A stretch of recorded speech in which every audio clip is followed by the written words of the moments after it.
मित्रों, नमस्कार। जैसे जैसे हर बीतते दिन के साथ कोरोना के मोर्चे पर परिस्थिति और कठिन और जटिल और चुनौती भरी होती चली जा रही है, वैसे वैसे हम देखते हैं कि हमारी सरकार का रवैया कुछ अजीबोगरीब ढंग से उतना ही अगंभीर, उतना ही अजीब प्रकार का जटिल, जिसे कह सकते हैं, ना समझ में आने वाला, अस्पष्ट, ऐसा रवैया बनता चला जा रहा है कि जिसकी आसानी से कल्पना नहीं की जा सकती है। जिस तरह से राहत पैकेज के नाम पर जो मजाक बना दिया जा रहा है,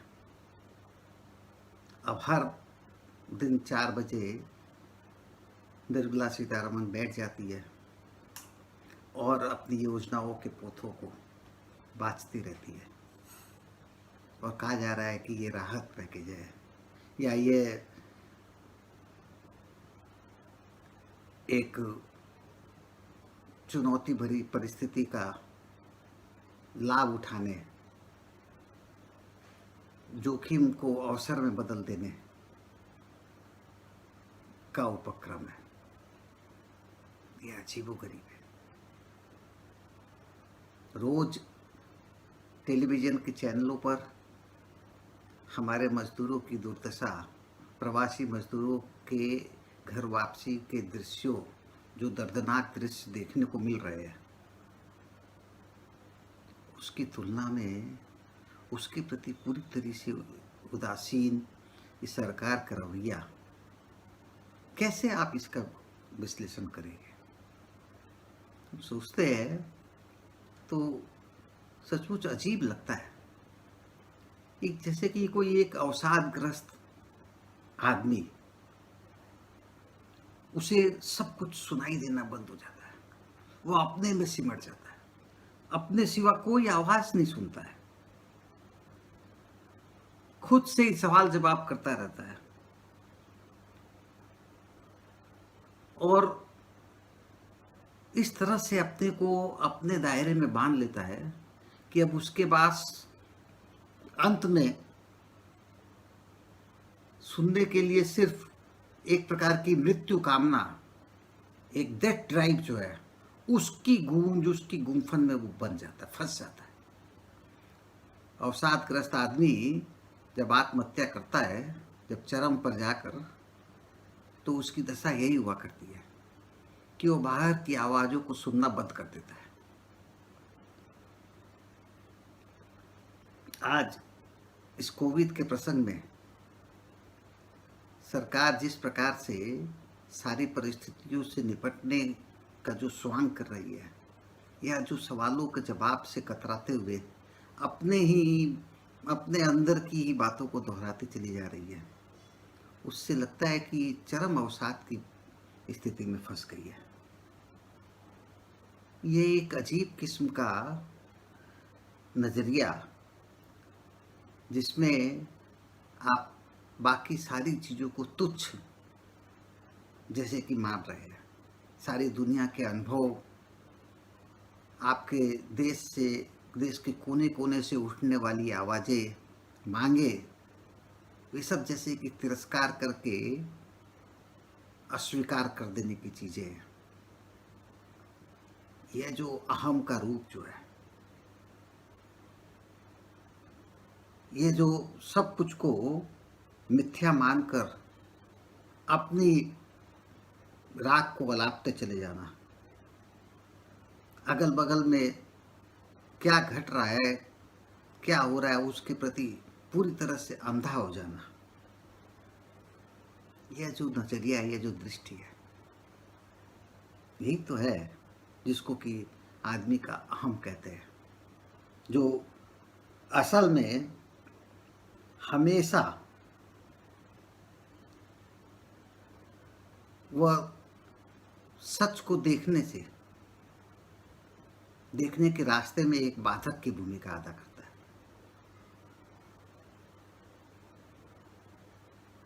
इसीलिए मनोविश्लेषण के सिद्धांतों में कहा जाता है कि अहम, आदमी का अहम विश्लेषण की पूरी प्रक्रिया में उसी जगह दिखाई देता है जहाँ रोगी विश्लेषण में बाधक की भूमिका अदा करने लगता है, जहाँ रोगी सहयोग नहीं करता है, अस्वीकारता है, अपने सच को सक्रिय रूप में जब अस्वीकारता है, वहीं पर उसका अहम जो है मूल तक काम करने लगता है।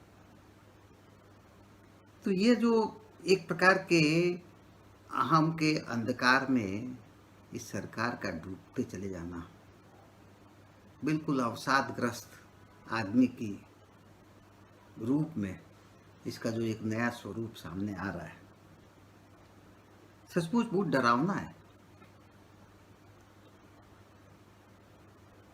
कितना निष्ठुर बना देता है यह नजरिया, कितना संवेदनहीन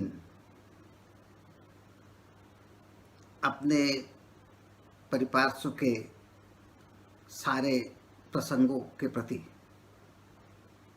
आज हम लोग देख सकते हैं। बड़ी मुश्किल से आज हमने देखा कि वो अररिया में जो इतना बड़ा एक्सीडेंट हुआ है जिसमें 24 मजदूर मारे गए हैं, उस पर बड़ी मुश्किल से हमारे प्रधानमंत्री ने संवेदना के 2 शब्द कहे हैं कि वे दुखी है।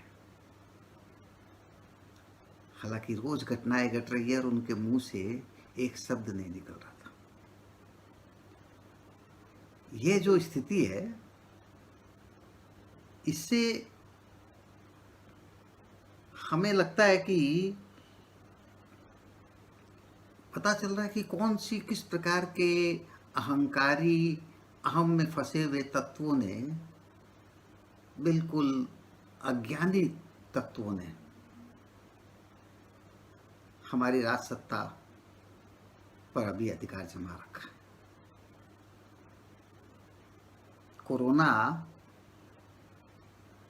से मचने वाली तबाही के प्रति इनकी अज्ञानता, ऐसा लगता है जैसे कि अब कोई इनकी भूमिका ही नहीं रह गई है उसके प्रति। इससे लोगों को बचाने के विषय में ये एक अजीब सी स्थिति है। हम चीन को पीछे छोड़ चुके हैं, काफी तेजी के साथ हम उन देशों की कतार में शामिल हो रहे हैं जहां लाखों की संख्या में कोरोना से संक्रमित लोग हैं, लेकिन वे सरकारें, कोई भी सरकार इस प्रकार का आचरण नहीं कर रही है। दुनिया में कहीं पर भी राहत पैकेज के नाम पर जो मजाक यहाँ किया जा रहा है, वो तो एक, हमें लगता है कि इस पूरे काल में विश्व की एक सबसे बड़ा, विश्व का एक मजाक बन के रह जाएगा। जिस तरह से मोदी सरकार और उसके अपने मंत्रियों को उतार कर,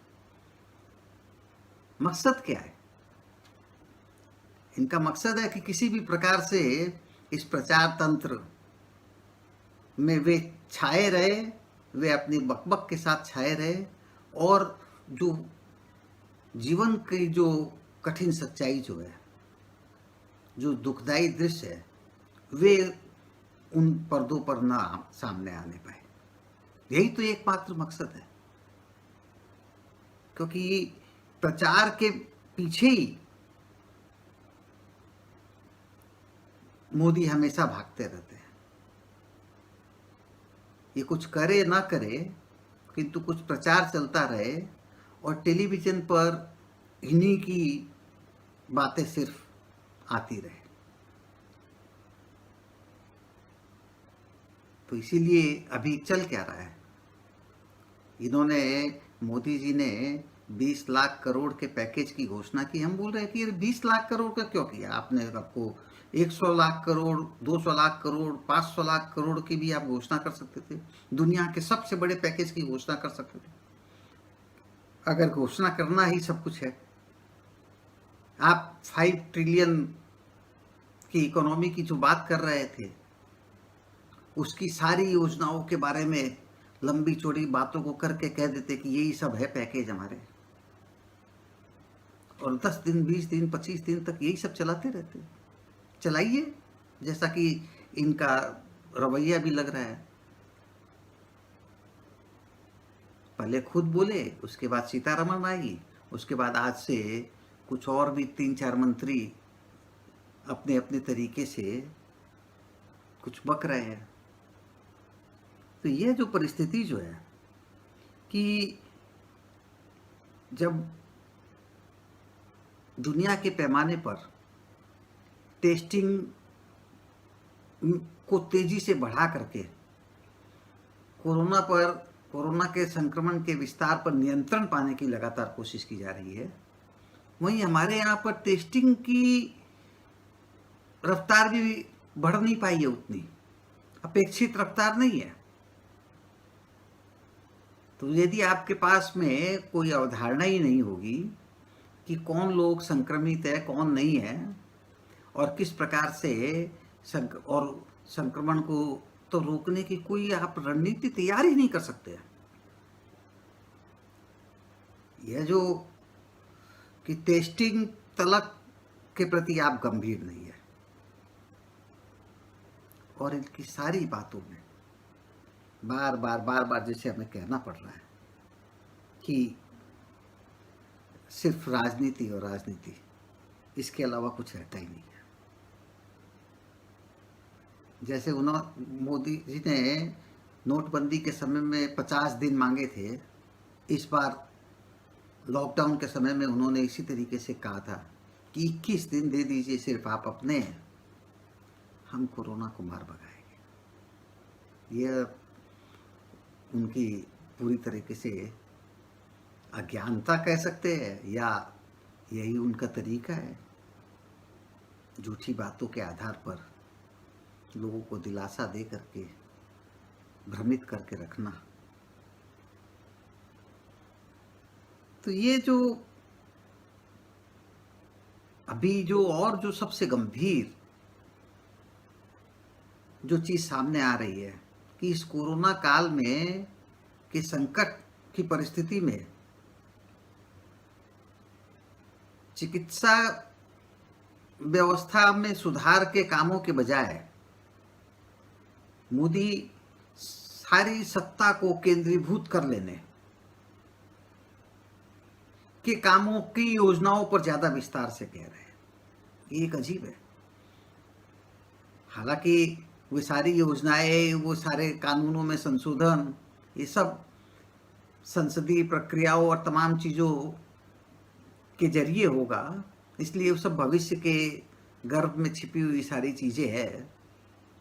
लेकिन भले इनके तो अवचेतन में वो सारी चीजें मौजूद है, और वो आज जब कोई विपक्ष नहीं है, नजर नहीं आता है, उस प्रकार का कोई प्रतिवाद नजर नहीं आता है, लोग अपने संकट से जूझ रहे हैं, उस समय में इनके अंदर का यह सारी सत्ता को अपने हाथ में ले लेने का आवेश, उल्लास जो है वो अपने को व्यक्त कर रहा है हर क्षेत्र में। वो कृषि के क्षेत्र में हो, वो उद्योगों के क्षेत्र में हो, केंद्र राज्य संबंधों के एक नए तनाव को पैदा कर रहे हैं। उन क्षेत्रों में हाथ दे रहे हैं जो क्षेत्र राज्यों के लिए सुरक्षित माने जा रहे हैं। इससे पता चलता है कि या तो ये सब कुछ होगा नहीं, सिर्फ समय बिता रहे हैं, या फिर नए प्रकार के तनाव हमारे राष्ट्र के सामने ये पैदा कर देंगे। और जैसा कि हमने पहले ही कहा था कि इनकी सारी कोशिशें, ये जो कर्ज का जाल फैला करके लिक्विडिटी को बढ़ाने की जो योजनाएं बना रहे हैं, जो सामने पेश कर रहे हैं, जिन तबकों के लिए कर्ज लेने और नकदी को हासिल करने की सुविधाएं उपलब्ध करा रहे हैं, तो उसको देख करके ये आशंका हो रही थी कि आज के समय में यह किसी उत्पादक गतिविधि को आगे बढ़ाने के लिए नहीं किया जा रहा है। बनिस्पत जिस बात का डर था कि यह एक घुमावदार रास्ता होगा जिसके जरिए लोग अपने पैसों, किसी भी कर्ज लेकर के भी शेयर बाजार वगैरह और इन सब के म्यूचुअल फंड इन सब में निवेश करें और उसके जरिए ये इजारेदार पूंजीपतियों के पास पहुंच जाए। इस बात की हमने एक अपनी वार्ता में आशंका जाहिर की थी और आज ही हमने देखा कि रिलायंस हाजिर हो चुका है 53,000 करोड़ रुपए के एक मेगा इशू के साथ। इस काल में, जिस समय में लोगों के पास इतना संकट है, किस आधार पर रिलायंस ने यह कदम उठाया? यही सोच करके जो संकेत मिले उन्हें मोदी जी से कि कुछ हम लिक्विडिटी छोड़ेंगे और तुम उस पूरी लिक्विडिटी को समेट लेने की योजनाओं पर काम शुरू करो, वो संकेतों को समझ गया। तो ये इसी तरह से होता है कि इस समाज में सारे शक्तियाँ, उनको बहुत कुछ कहने की जरूरत नहीं पड़ती है, इशारों को पकड़ने में किसी को देरी नहीं लगती है। और रिलायंस ने बिल्कुल सही सब अपने मौके पर यह देख करके कि अब यदि कुछ भी लिक्विडिटी किसी भी माध्यम से बाजार में आती है तो अभी के समय में वो और कहीं निवेशित नहीं होगी। उसके लिए सबसे ज़्यादा एक मौका है कि वो इस लिक्विडिटी को बाजार से बटोर ले। कहने का मतलब है कि इस प्रकार से एक बहुत ही साजिशाना तरीके से और अजीबोगरीब निष्ठुरता के साथ जनता के जीवन के प्रति जो काम किया जा रहा है, यह एक बहुत ही दिशाहीन और अवसादग्रस्त, जैसा कि हमने शुरू में ही कहा, और अहंकार में डूबी हुई सरकार का परिचय देता है। इसके सामने कोई आदर्श नहीं है। जनता के जीवन में सुधार का कोई आदर्श नहीं है, क्योंकि आदर्श तो अहंकार पर कुछ काबू पाते हैं।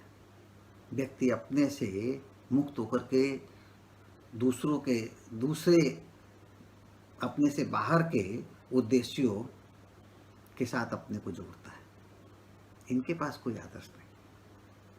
इनके पास सिर्फ अपने कुछ चुनिंदा लोग अपना दल बल और आपस में ये बांट खा रहे हैं। ये चरम भ्रष्ट सरकार साबित होने वाली है और सारी दुनिया के सामने एक सबसे बड़ी विदूषक सरकार, जो इसका आचरण है वह इसे एक भारी मजाक के रूप में दुनिया के सामने पेश कर रहा है और ये हमारे लिए एक बहुत शर्मनाक स्थिति है। नमस्कार।